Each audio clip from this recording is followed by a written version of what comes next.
Hej, nu har vi arbejdet med ligninger og lineære funktioner. Nu skal vi til at gang med at arbejde med andengradsfunktioner.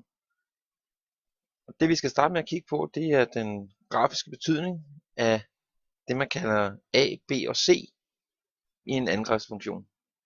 Vi kender forskriften for en lineær funktion. Den hedder f af x er lig a x plus b. I dette tilfælde kan vi se, at b er den vi også kalder konstanten, eller den som fortæller os, hvor at ligningen, eller den lineære funktion, skærer på y-aksen. Skriv her, b lig konstant,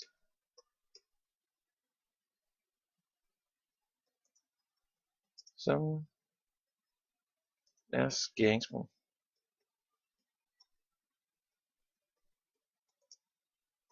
med y-aksen.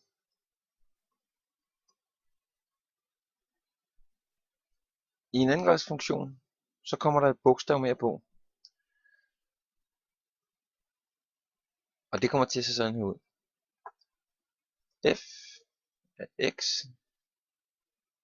er lig med a gange x opløftet i anden plus b x plus c. Igen skal vi prøve at se på, at c i det her tilfælde, så bliver den nye konstant, som igen viser os, hvor skæringspunktet er med y-aksen. Dette kan vi se ved, at vi for eksempel sætter 0 ind i ligningen, så den kommer til at hedde f af 0. Og det vil så være lig med a gange 0 opløftet i anden plus b gange 0 plus c. Hvis vi løser denne, så ved vi, at noget gange med 0, jamen det giver 0. Og derved så vil vi kun have tilbage, at f af 0 er lig med c. Vi kan prøve at skrive en ligning op for at se, om det passer. F af x lig x i anden plus 2x plus 2. Så trykker vi enter. Og så kan vi se på ligningen, at det er rigtigt. Den skærer lige nok det her i 0,2. Hvis vi kigger på de andre to led i vores andengradsfunktion, altså a og b, så har de også en bestemt betydning, når man kigger på den grafiske afbildning af en andengradsfunktion. Hvis vi prøver at splitte den ligning op, som jeg skrev op lige før, den der står heroppe i punkt A9, så kan vi starte med at prøve at se, hvad der sker, hvis jeg kun går ind og skriver x i anden. X opløftet i anden. Ja. Så kan vi se, så får vi en graf, som faktisk ligner den vi havde for felt A9. Den ligger bare et andet sted. Der er så også stor forskel på, om det er en positiv x eller et negativt x, vi sætter ind. Jeg kan prøve at lave en ny lille en, som hedder minus x opløftet i anden. Så kan jeg prøve at se, hvad der sker. Så nu, så ser det ud som om, den er blevet spejlvendt. Så ud fra dette kan vi konkludere, at hvis det er et positivt x, der er på a's plads, jamen så vender benene i parablen, vi har opad, og hvis det er et negativt x, jamen så vender benene nedad. Samtidig er der også stor betydning, hvor stort a er, eller hvor stor a er.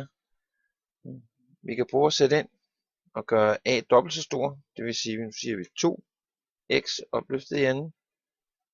Så kan vi prøve at kigge på, hvad der nu er sket. Den har samme toppunkt, kan man sige. Det er det lille punkt, vi har her i 0,0.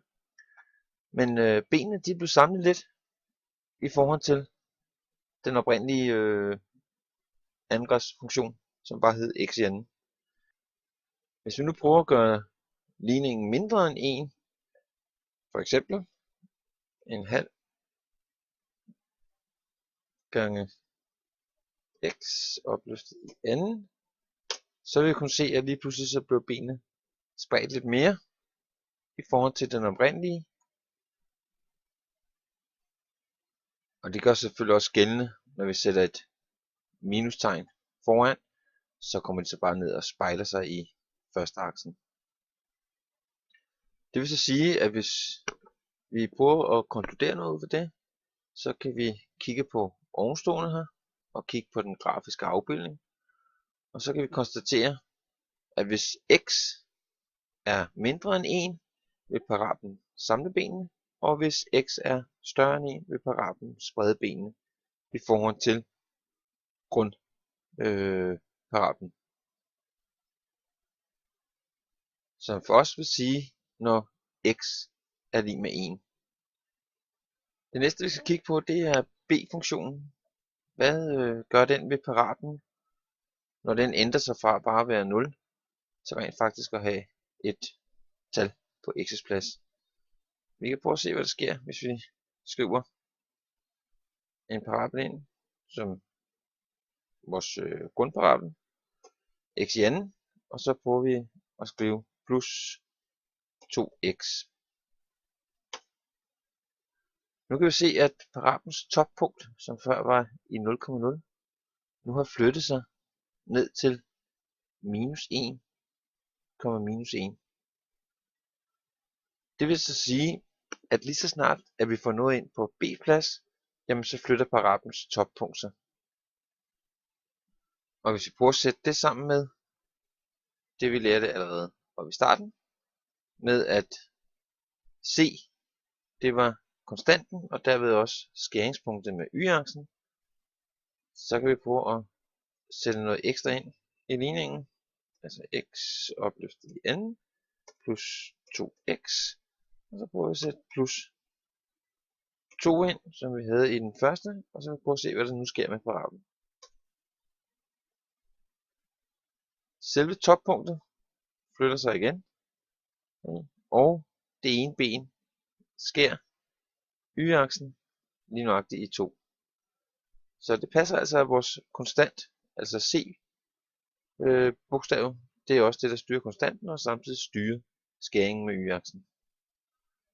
Hvis vi sætter minus foran både a, b og c, så vil vi få et spejlingspunkt lige nøjagtigt i toppunktet for den ligning, vi lige har lavet. Jeg prøver at vise det.